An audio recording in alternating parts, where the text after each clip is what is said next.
Halo semuanya, perkenalkan nama saya Andri Setiawan dari Politeknik Negeri Pontianak, jurusan Teknologi Pertanian, Prodi Manajemen Perkebunan. Pada video kali ini saya akan menjelaskan salah satu alat paling penting dalam perencanaan manajemen, yaitu analisis biaya volume laba atau Cost Volume Profit Analysis (CVP). Sederhananya, analisis ini digunakan oleh perusahaan untuk melihat bagaimana hubungan timbal balik antara biaya yang dikeluarkan, volume penjualan, dan laba yang akan diperoleh. Alat ini sangat membantu manajemen dalam mengambil keputusan taktis dan merencanakan laba jangka pendek. Namun, sebelum menggunakan analisis CVP, ada beberapa asumsi dasar yang harus kita sepakati. Pertama, manajemen harus bisa memisahkan semua biaya secara tegas ke dalam biaya tetap dan biaya variabel.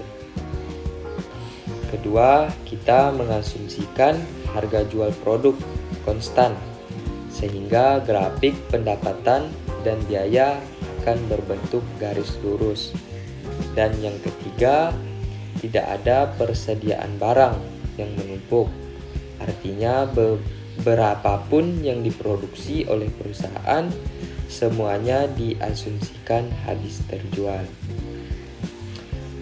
Manfaat utama dan konsep margin kontribusi. Kenapa analisis ini sangat bermanfaat?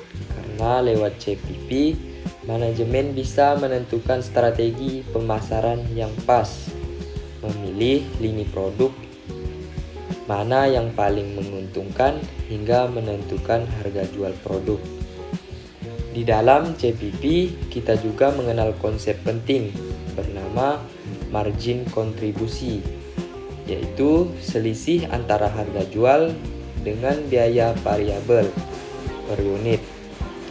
Margin kontribusi inilah yang menjadi asumsi bagi perusahaan untuk menutup biaya yang mereka dan mulai menghasilkan keuntungan. Memahami break-even point, titik impas.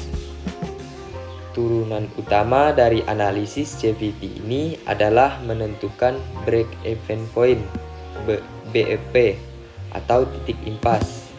Ini adalah suatu kondisi di mana total pendapatan yang diterima perusahaan persis sama dengan total biaya yang dikeluarkan. Dengan kata lain, laba perusahaan berada di titik nol, tidak untung tapi juga tidak rugi. Tujuan manajemen mencari titik impas. Ini adalah untuk menentukan sasaran volume penjualan minimal yang wajib diraih, mengontrol kebijakan harga, serta seberapa aman posisi perusahaan saat ini agar tidak jatuh ke zona kerugian. Penutupan dan penjelasan grafik BEP. Kalau kita lihat secara visual melalui grafik BEP, titik potong antara garis pendapatan total dan garis biaya total itulah yang dinamakan titik impas. Area di bawah titik tersebut adalah daerah rugi, sedangkan area di atas adalah daerah laba yang kita incar.